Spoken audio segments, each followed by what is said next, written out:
Yes. What chapter? The center. Chapter 2. Now, the next question is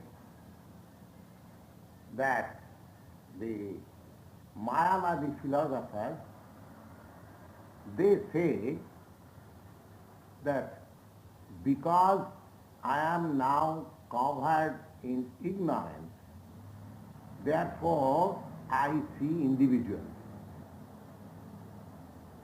Yeah.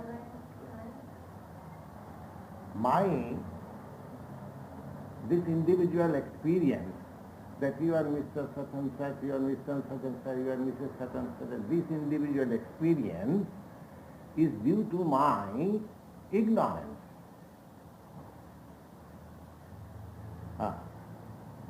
And generally they give the example of a disease, I think it is called medical terms myopia.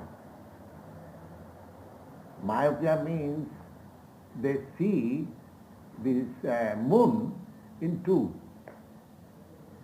The eyes become so defective that whenever they see things, they see two.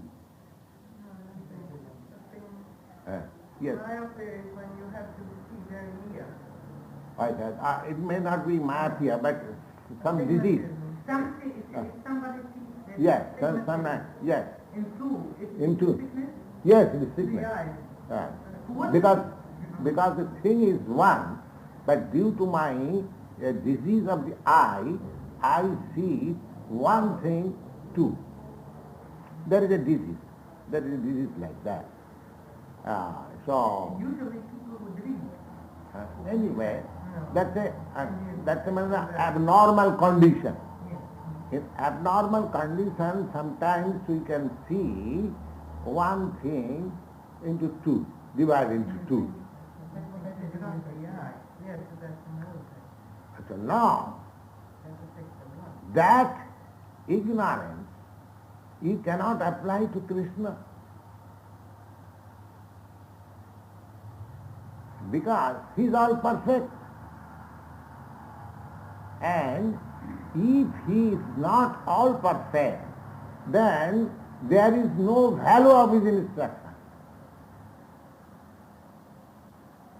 A man with defect and knowledge cannot impart an instruction.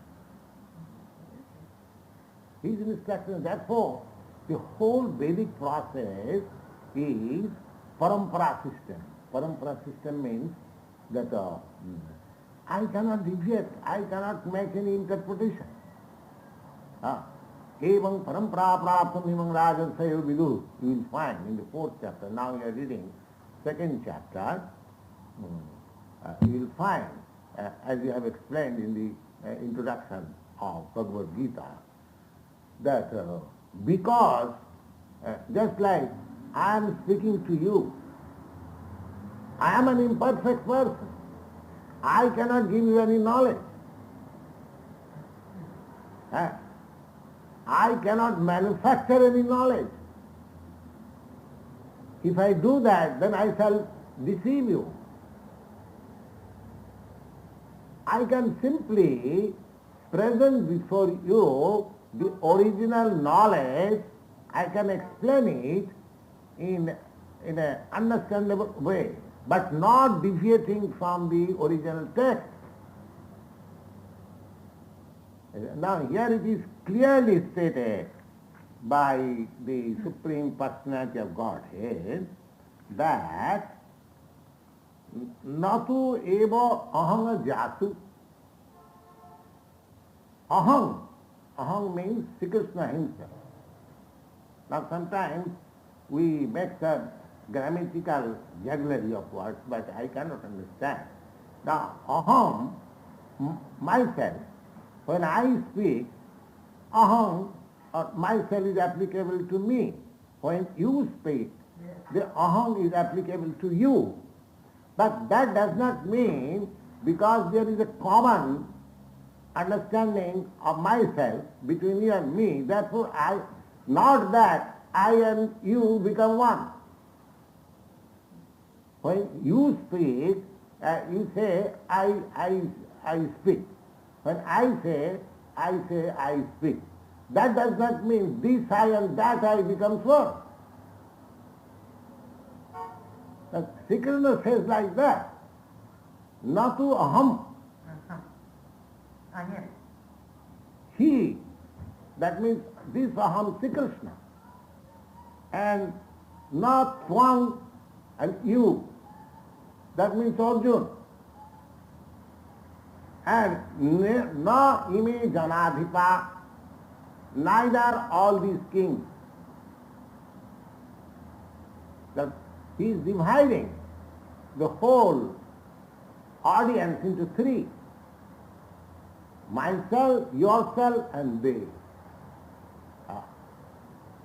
And again he confirms his survey, all. He never identifies into what. So this is the version of Sri Krishna. Now if I say that our interpretation of aham, I, myself, yourself and he or she, different vision, this is due to our ignorance. You can say, because I am ignorant, it may be my mistake that I see differently from you. But Sri Krishna, Lord Sri Krishna cannot see like that. He is above all this ignorance because he is all perfect. And we have already defined that the Supreme Lord is full of knowledge. So,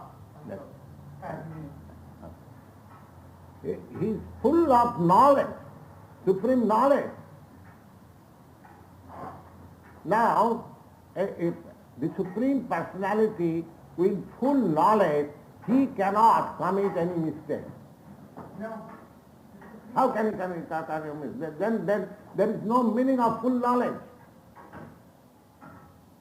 If you are in full knowledge, then how you can commit mistake? So this ignorance of duality, because they say that we see two because it is due to our ignorance. Everything is one. But here you cannot apply that ignorance to Sri Krishna.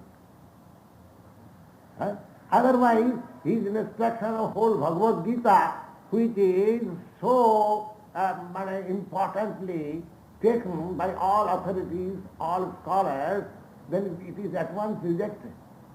If it is supposed that Sri Krishna was also to commit mistake or he was in imperfect knowledge, then whole thing becomes rejected.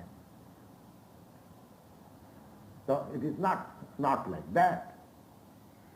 So Sri Krishna, he is the Supreme Personality of Godhead, he is in full knowledge, and therefore, as he says, that either myself or yourself or all these persons, kings and soldiers who are assembled here, they are all individuals. In the past they are individuals, in the present we are individuals, and in the future they will continue to be individuals. Now one thing,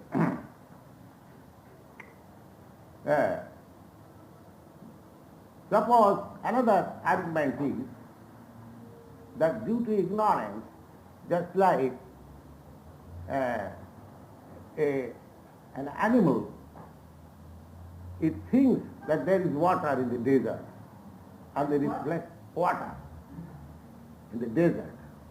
Now, in the desert, due to sun's reflection, you might have experienced in the street also during blazing sun, it appears like water. Now, that animal, because it has no knowledge, it is, flying towards water in the desert, although there is no water. But a sane man like you and me, and a human being, he knows that there is no water. There is no water. So this direction, that there is water, this mistake is committed by the animal because it has no sufficient knowledge. But a human being who has got sufficient knowledge, he does not commit that mistake. Yes. Now an animal makes that mistake? Eh? I thought the animal would No, this is not see the water that our eyes tell us that there is a mirage in the desert. Yes, That doesn't prove that an animal I mean to sees say, the same thing. any sane man who has got the knowledge that this is only reflection of the sun, it is not water, he will never go there. He knows that it is useless to search water in the desert. Similarly, if Sri Krishna is in full knowledge, he cannot say that in future also we shall all remain individuals. He says that in the future also we shall continue to be individuals. Now he cannot give that misdirection. Suppose in the future we shall not remain, after liberation we shall not remain individuals, then that sort of misguidance cannot be given by Sri Krishna. Just like a sane man cannot direct you, just go there is water in the desert. A man with perfect knowledge cannot give you that direction. An animal may go there, but that is a different thing. Similarly, when Sri Krishna says that in future also we all this, yourself, myself and all this, they will keep their individuality. So that is not a misdirection. You want to say anything? Sure, Yes. but is that what the Bhagavad Gita says? Yes. Adding a lot to it? Yes, it is. It is. I'll give you the exact meaning. Na tu eva aham. Neither myself. Aham means myself. Jatu means at any time. At any time means present, past, future. Jatu. Kadachit means at any time. Nasam, not that we did not exist. So, not one. So this aham, myself and yourself. No ime, neither these, Janadhipa, all these kings, that is plural. Myself, first person, yourself, second person, and this Janadhipa, third person. Nachaiva na bhavishyama. It is not that in future also we shall not exist like this, myself, yourself and all this. Is it? Survey. Now here it is called survey. They never become one. Survey. Survey means all. Plural number. Here is Janadhipa. As they are now plural number, myself, yourself and they. Similarly, in future also we shall remain like that. We shall remain like that. Survey. Vayamata param after this. This is the clear bhasna. Number, you can note down, number 12 verse of the second chapter of Bhagavad Gita. Now, I have already explained that because Sri Krishna is the Supreme Personality of Godhead, and because he has got clear vision, and because he has full knowledge, he cannot give us misdirection. And what is given, that is perfect. So we have to believe that in future, even after liberation, now one thing we must also explain, the liberation, the conception of liberation. So there are different 5 kinds of liberation. One of them liberation is to become one with the Lord, one with the Supreme. That is called Sajujya Mukti. to merge into the existence of the Supreme. That is also another. That is one of the 5 liberations. That is not the only liberation. That means we all individual beings, we are individual constitutionally. God is the father or creator or whatever, or the source of our life or source of our existence, whatever you like, you can say. So we have been created in that. Eka Bahushyam. God has become many. This is also verse of the Vedas, that many, all these many, we are also God. Just like the fire diffuses its spark. This spark coming out of the fire, they are also part and parcel of the fire. Similarly, we are all part and parcels of the Supreme. He wanted to become many. He wanted to become many. So he has become many, and we are that many. So we are not different from God. We are not different from God. But because he wanted to become many, so we have become many. Now thing is, when God wanted to become many, there must be some purpose behind it. Otherwise, why did he like to become many? He was one. One without second, that's all right. But why did he become many? So that is a question one must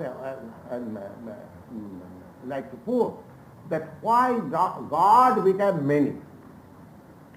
That answer is that because God is Satchidananda Vigraha, he is all pleasure, therefore without many there is no pleasure. Just like here I sit down the whole day alone, but I become more active and more pleasing when you come. Whenever we want to enjoy some pleasure, pleasure is not enjoyed alone. Pleasure is enjoyed with many. Now, God is by nature, His Anandamaya Abhyasa, is always full of pleasure, full of blissness. Now, if He wants to become many, He is omnipotent, He can become many. Where is the objection there? He can manifest Himself in various. Just now we quoted a verse from Brahma Samhita, Advaita, Achyuta, Anadi, Anantarupam. Anantarupam means unlimited forms. Unlimited forms. Still, they are one. In spite of becoming unlimited, that one. Just like the sun, if you put here millions of pots, water pots, in every pot you will find the sun's reflection. But that millions of reflections, sun does not mean the sun has lost his oneness. Sun is one. That is also a Vedic system, that we are a reflection like that. So anyway, these many forms of God is from the desire of God. Now, out of this, because God has got some desire, transcendental desire, to enjoy with many. He enjoys with his own energy because he is all perfect. Just like if I want to enjoy life, I want a family, I want a wife, I want children, I want friends, I want servants. So I have to think before having a wife, you see. Because I am limited, so I think twice whether I am able to keep a wife, then whether I am able to maintain my children, these things are considerations. And actually, in the present society, every young man is thinking like that. You see, whenever the question of marrying is there, they think like that. But that thinking is due to our imperfection. Because we are not all powerful, therefore we think like that. But when we give the qualification to God that He is all powerful, omnipotent, so He can maintain any number of children or any number of wives. Otherwise there is no meaning of omnipotence. So similarly, God has become many, and He has got a plan behind the thinking of many. Now, out of these many, if one wants to merge again into the existence of God, so God has no objection. God has no objection. Now, from God we have become many. Now, suppose I or you want that I don't want to keep myself as one of the many. I want to become one with you. If you like that, that is called sadhya mukti. So God does not deny it. All right, you merge into it. But that does not mean all other many is also merged into you. That because individually I want to merge into the existence of God. That does not mean all other many, because many means not only myself. There are millions and billions and trillions of many. So, if out of that trillion, billion, one wants to merge into the existence of God, the God has the all-powerful, why he should deny? All right, you merge it. If you don't want to keep your individuality, if you want to merge into myself, all right, you are welcome. Gītā prapadante, in the Bhagavad Gita you will find it.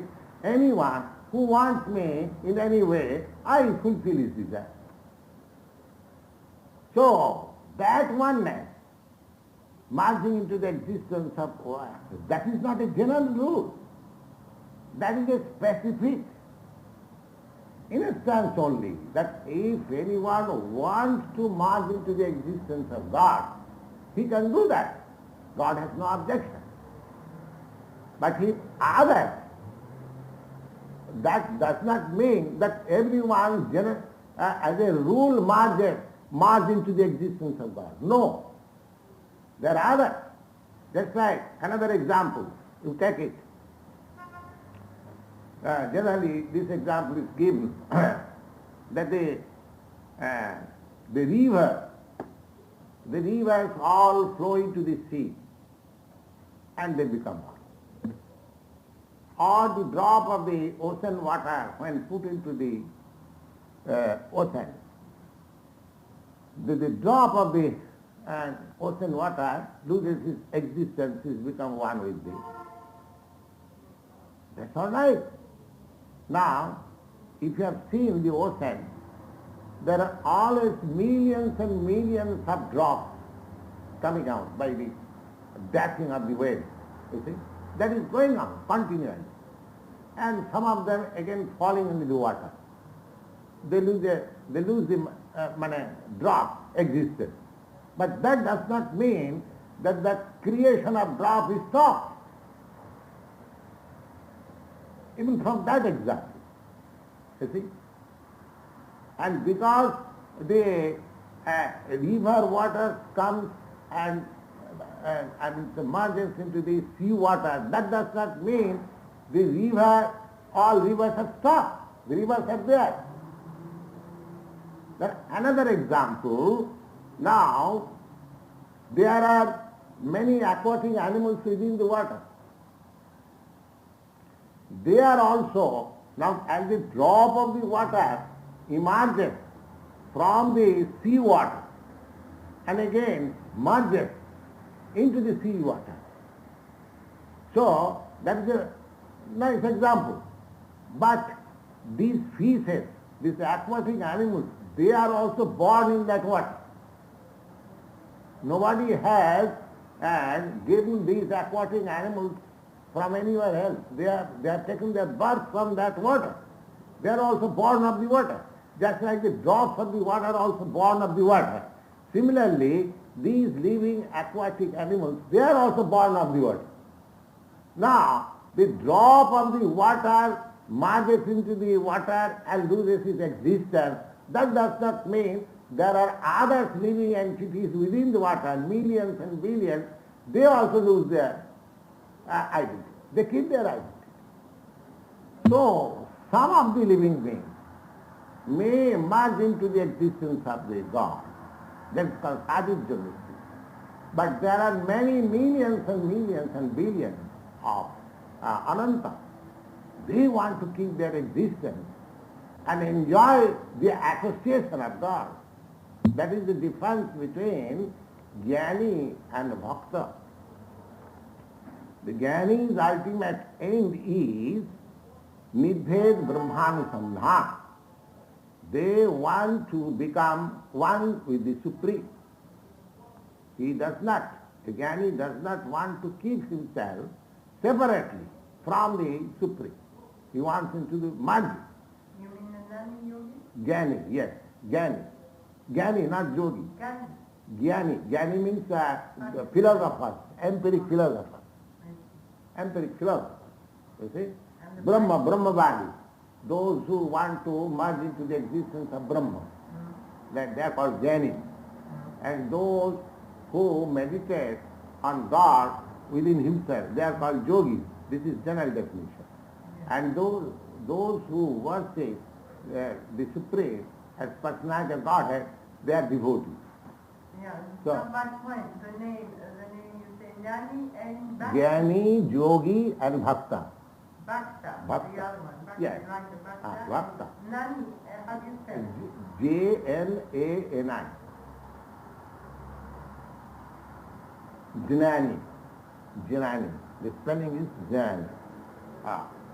So, the supreme truth is Brahma, Paramatma and Bhagavan. The supreme truth. Now, according to, because we have already explained that each and every individual being has got his individual minute quantity of independence. God has given us. Now, by our independence, I may accept as the supreme personality of Godhead, I may accept him that the all-pervading super soul, and I may accept him that the all-pervading Brahma, impersonal Brahma Jyoti, the effulgence. So, all these are applicable to the absolute truth.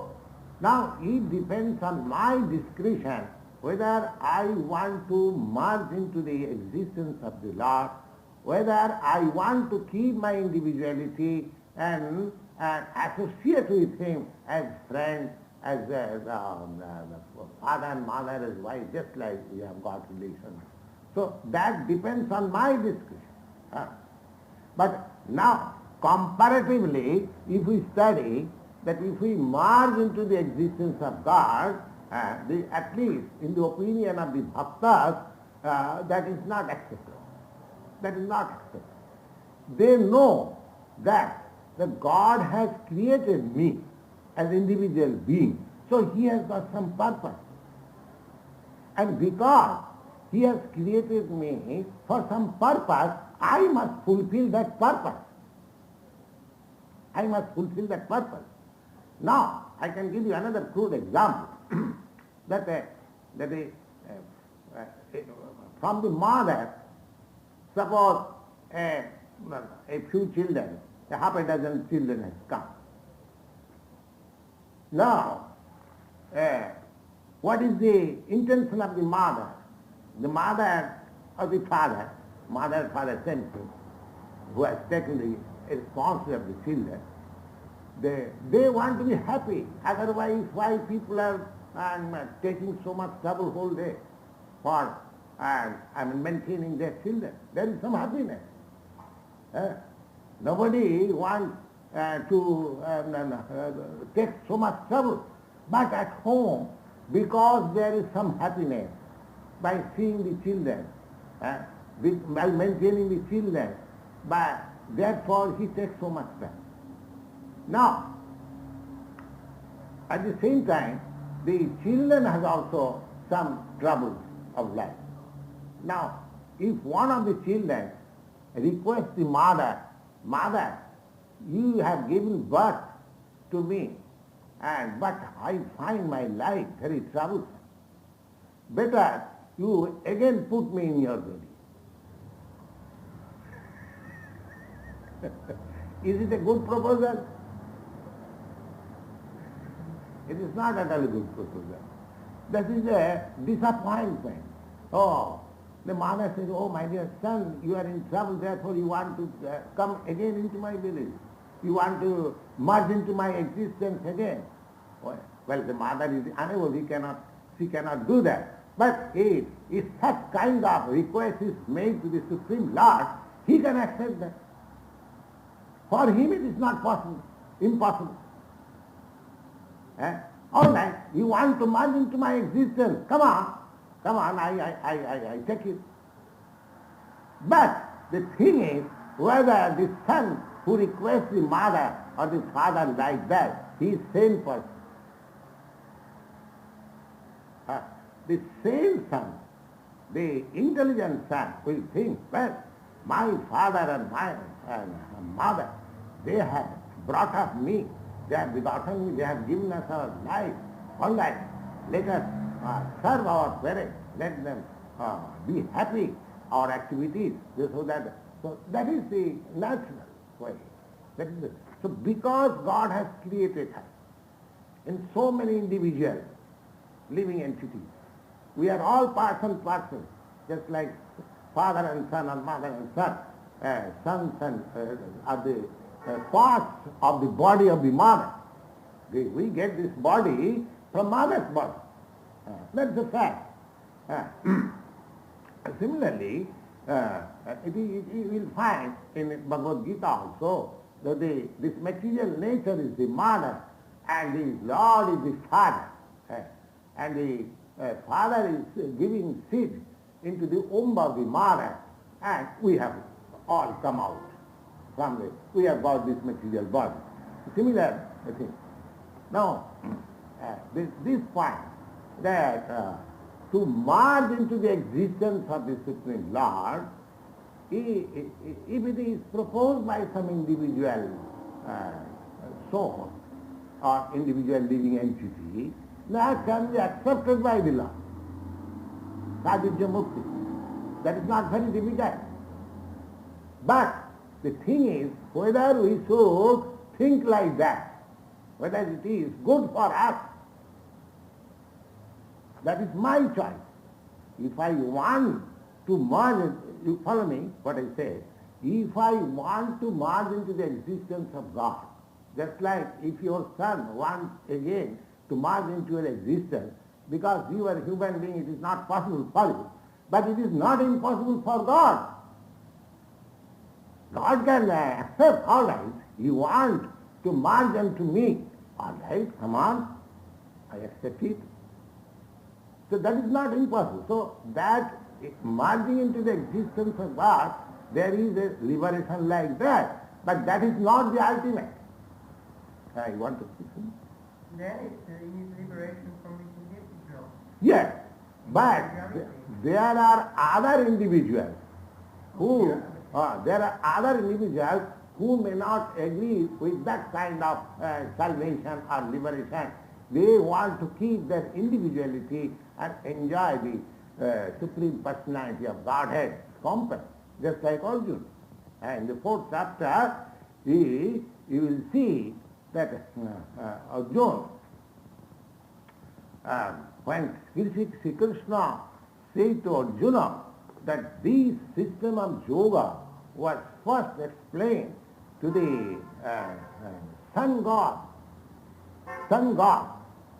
Now, Arjuna inquired, how is that? You are my contemporary. How you say that you advised or instructed this yoga system to sons? That means crores and crores, millions and billions of years before. How is that? There is a very same question. Now, in that question, the Lord answered, my dear Arjuna, yourself and myself, we took birth many times, but you have forgotten. I have not forgotten. Now here, you see, that because Arjuna has taken up that transcendental bliss, that he wants to keep with the company with the Lord. So if anyone wants to keep company with the Lord, he is welcome.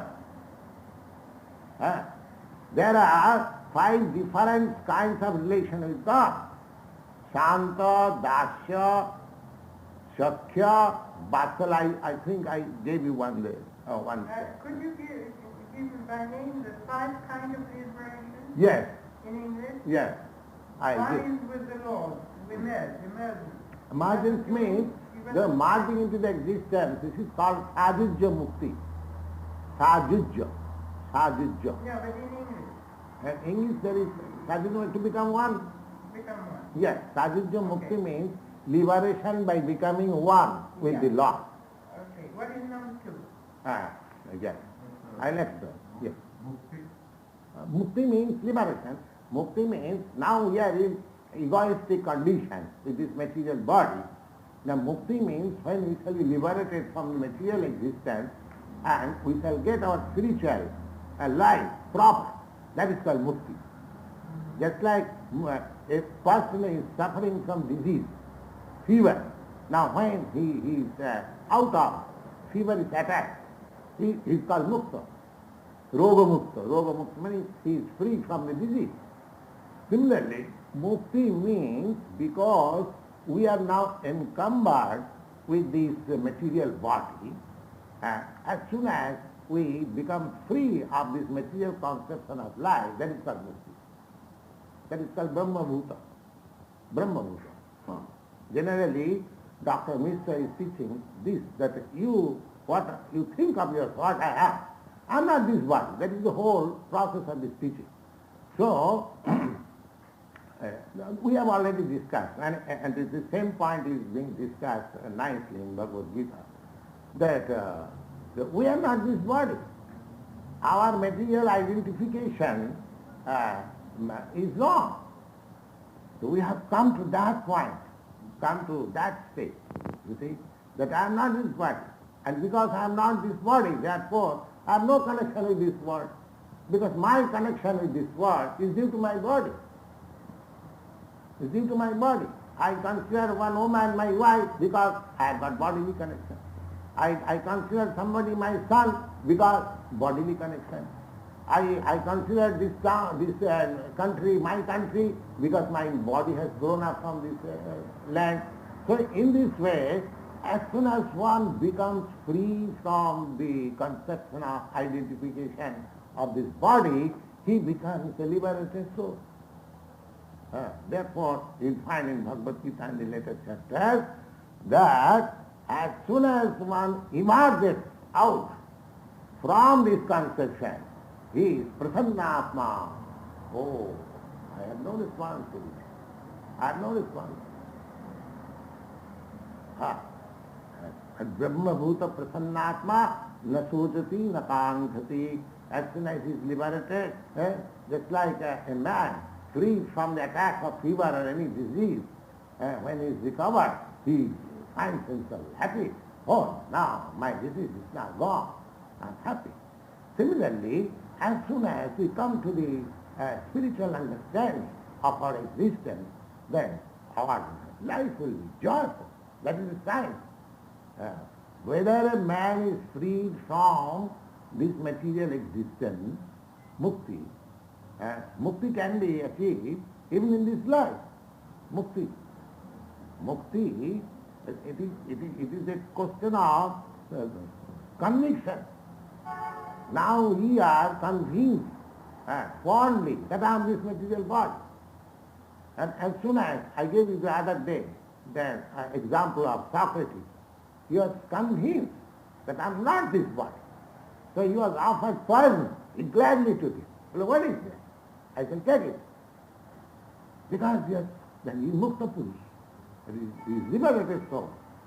Never mind. You want to kill me, I don't like all that. So this is liberation. Now this liberation is divided into five. There are five concepts. One of the liberation is to merge into the existence. Our birth was from the Supreme Absolute. Now, after liberation, we merge into the existence of the Supreme. That is called Sajujya Mukti.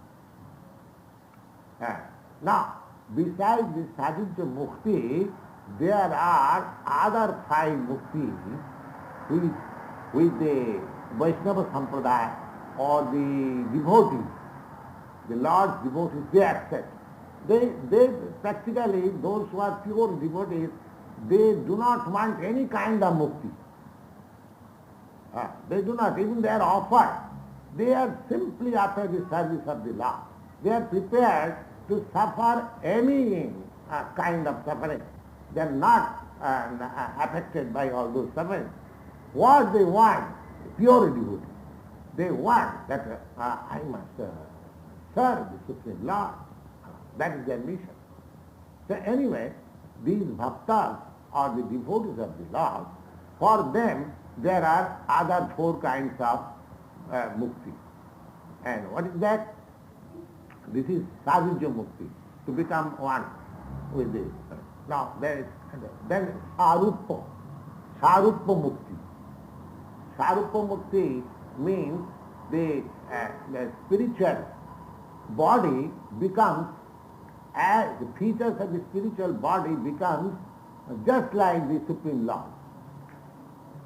Yes, just like Narayan. Narayan has got four hands with Shankha Chakra Gadapadda and the lotus flower, conch shell, cloud and wheel.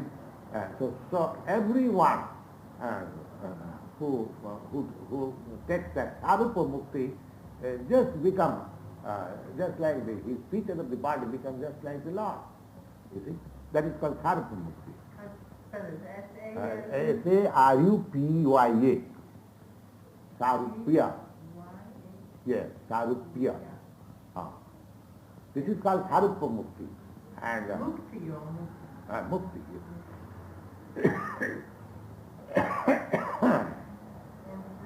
And three, there are two I have explained, Sajujya and Sarupa. Then Salokya. Salokya means one can get habitation, residence in the same planet where God is there. That is Salokya. And then next is Sarsti. Sarsti. S-A-R-S-T-I. Sarsti. Sarsti means to get the same opulence. As I already explained, opulence. He gets all the opulences as the Lord has got. He becomes so as good as Lord, becomes so powerful. You see, this is called Sarsti. And the last is Samipya. Samipya means he is always in the company of the Lord, just like Arjuna. Arjuna is always, whenever Lord takes his incarnation, Arjuna is there. Arjuna is there. Samipya. He is never separated. Just like husband and wife, never separated. You see, or the father and the son. Of course, nowadays the question is different, but generally the family members, they all remain together. Samipya. And the father and the boys and the wife, they remain together. So there is Samipya Mukti. Samipya Mukti means to remain always as associate of the Lord. That is Samipya Mukti.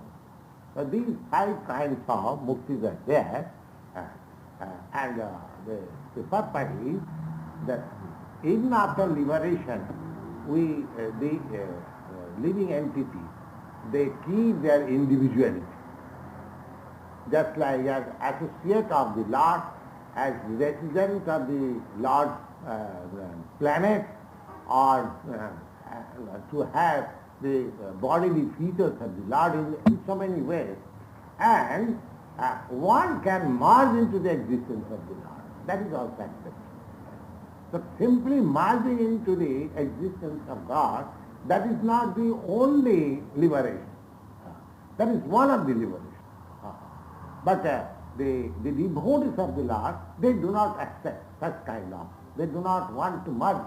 They want to enjoy the company. That is the difference between. Both of them have become liberated. Merging into the existence of God, that is also liberation. And to keep individuality and enjoy the company of the Lord, that is also liberation. Yes. Therefore, may I say that the 4 last ones are what you call the demigods. No, demigods, they are not liberated.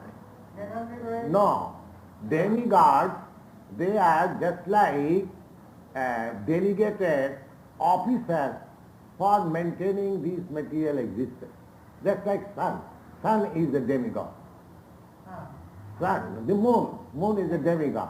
And what about the masters who are working? The masters who are working the... Master is the Lord.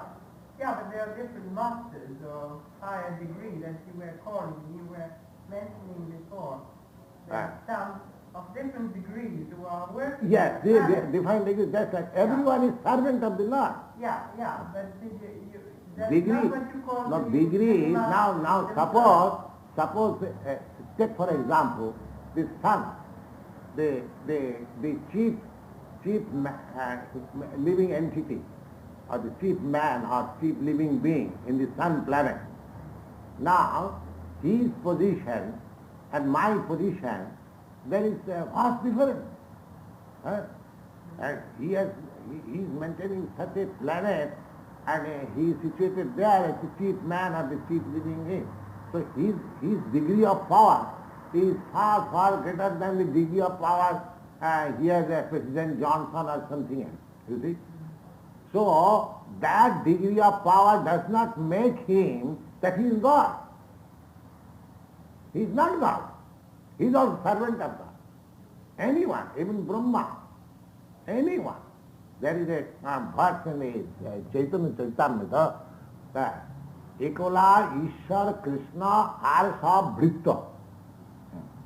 The individual living entities, there are so many, multi, but all of them, they are servants of the Lord. There may be, their position may be upper or lower in different degrees, but that does not make them equal with the Lord. The Lord is different. That is also mentioned in the Patanjali Yoga system. Lord is supreme. He is the great. He is the greatest.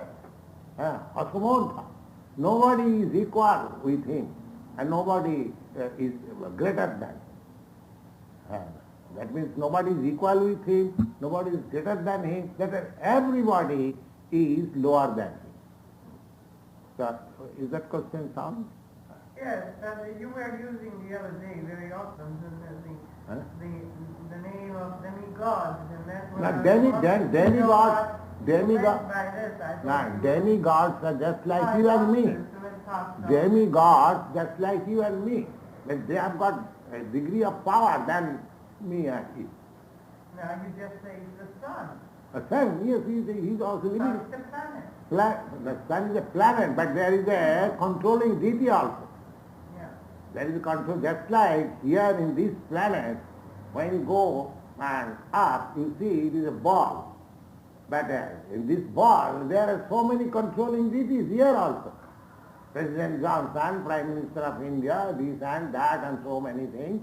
But when you go up, you see just like a ball. You see?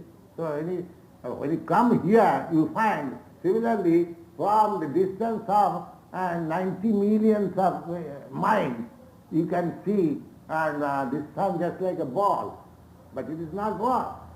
It is a far, far greater than this planet. And there are cities and there are men and there are persons and everything. But they are made of fire. Their body is made of fire. Your body is made of earth. That is the difference.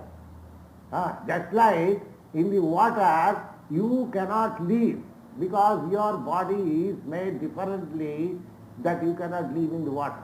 Similarly, the aquatics in the water, they cannot live in the land. Similarly, because I cannot live in the sun planet due to this my body, that does not mean there are no living beings. They are living beings. You see, after all, the whole material world is made of 5 elements. Earth, water, fire, air and ether. Now these 5 elements, in some planets you will find earth predominant. In some planets you will find water predominant. In some planets you will find fire predominant. In some planets you will find air predominant.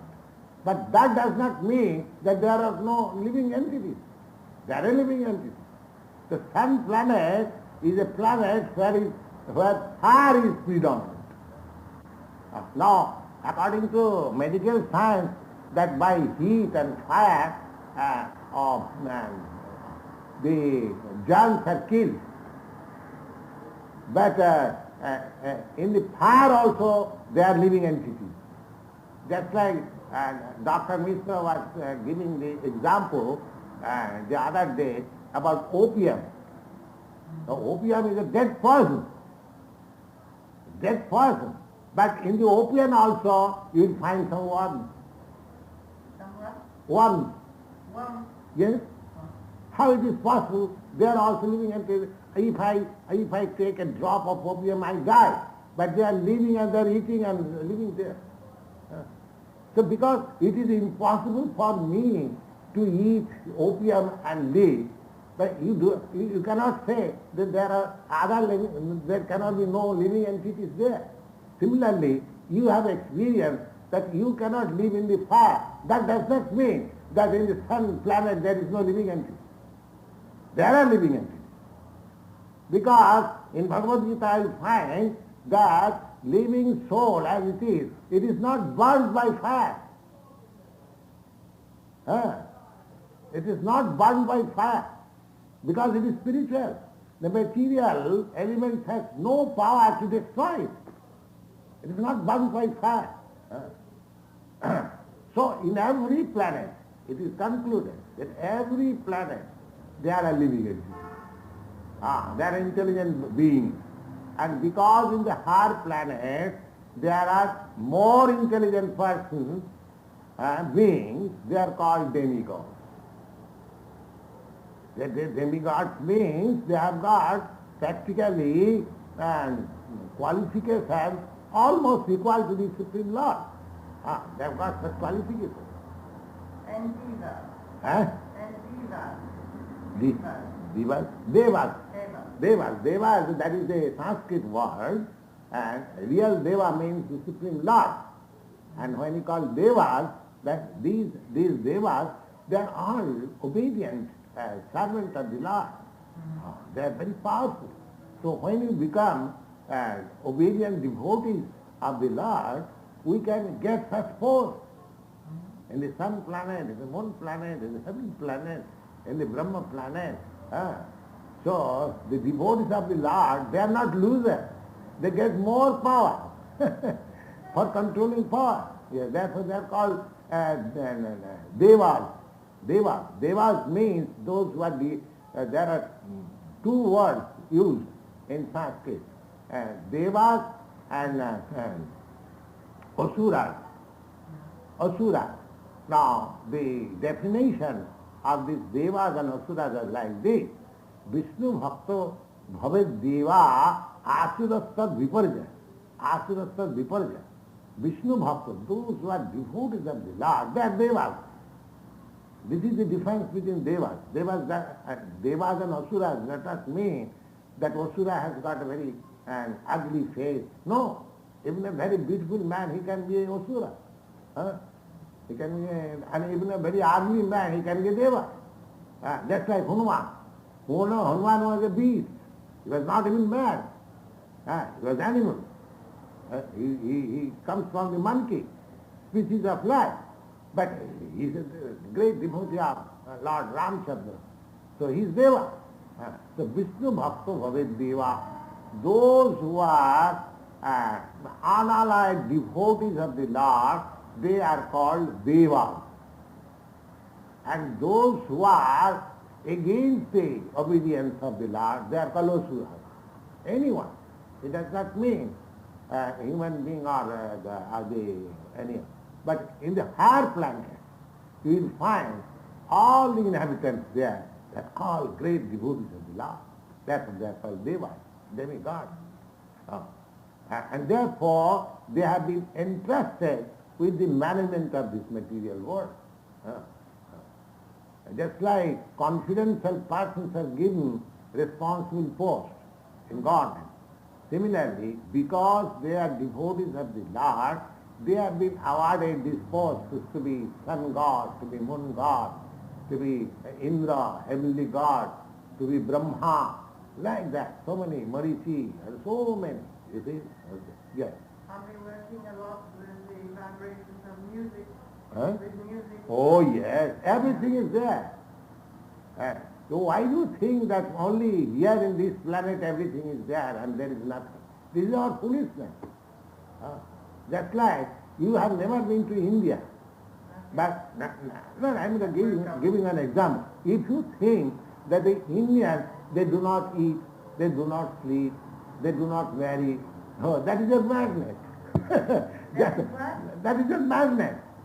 If you think that Indians do not eat, or Indian, because you have not seen them, but if you, as soon as you know, they are also human beings like us. Just like, as for my example, when I was in India, I was thinking of America something wonderful. Now I see here there is not at all any difference. The only difference is that you people are fair complexion, your bodies are white and they are cotton. Or they are not so white, but there are white men also. In India you will find varieties of color, beginning from this American European color down to the black Negro color. You will find in India. There are so many colors. So, and actually I give you my frank admission that when I was in India, I was thinking the Americans may be a different type of people, or they may be thinking in otherwise, they may be so many differences. But here I see there is no difference at all. No difference at all. Only some bodily features. Even I study the pigeons, I see, oh, the same pigeons are here playing just like Indian pigeons, and when I see the sparrow. So there is no difference. There is. There is. Besides the sparrows, the other birds, as a rule, here in America are bigger than the birds in Europe. Yes. The same kind of birds. They're bigger here. Yes. I admit that. They're stout and strong. Yes. See the squirrel, I see.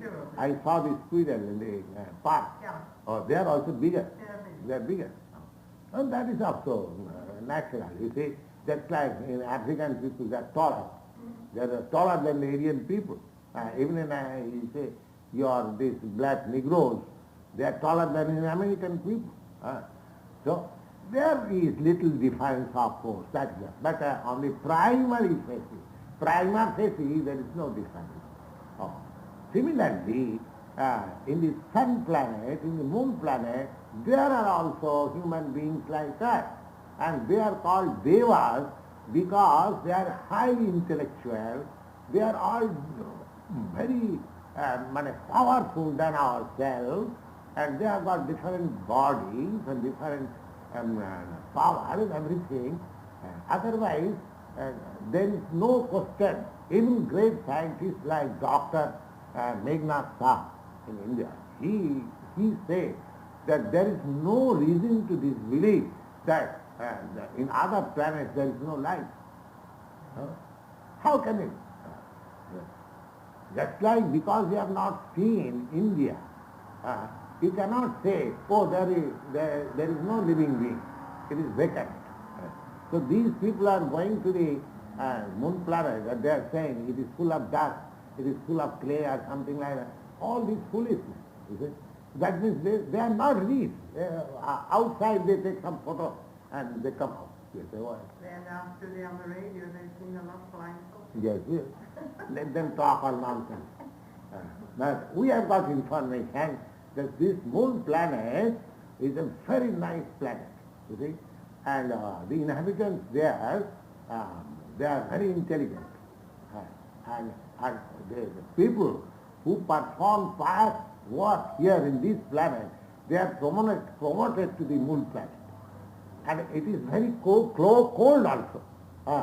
Just like European countries and American countries, because due to, you have come from America, European countries, people are accustomed to drink because due to the cold climate.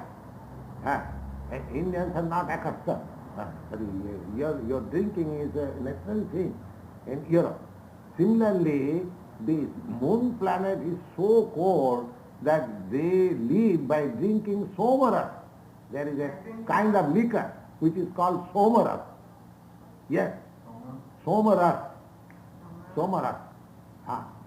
Somaras, here it is described in Ayurveda that somaras preparation is there. If anyone can prepare the somaras and if anyone can drink that somaras, he becomes immortal. But that means his duration of life increases. So anyway, these descriptions are there. So there are intelligent living beings there also. What kind of body? What kind of body? Your body may be different, just like your body is different from me. Yes, but with a head and That does not mean because you have got a different body, therefore you are not a living being. Or because I have got a different body from you, I am not a living being. So body, because a living soul is not the body. He might have different body. That doesn't matter. That doesn't matter. Why should we consider, identify with the body? The whole question is there. The body, you will find, your body is different from animal body, animal is different from human body. There are so many differences of body. But the four principles of bodily wants, ahar means requiring some food stuff, and nidra, sleeping, and fearing, and mating. These four principles you will find even in the birds, in the animals, in the human being, or even the devotees or gods, or everywhere you will find these four principles. The only difference between the animal and the higher developed consciousness living being is that they are God conscious. They accept the supreme law. That makes the difference between lower animals and upper. I think we have to stop this.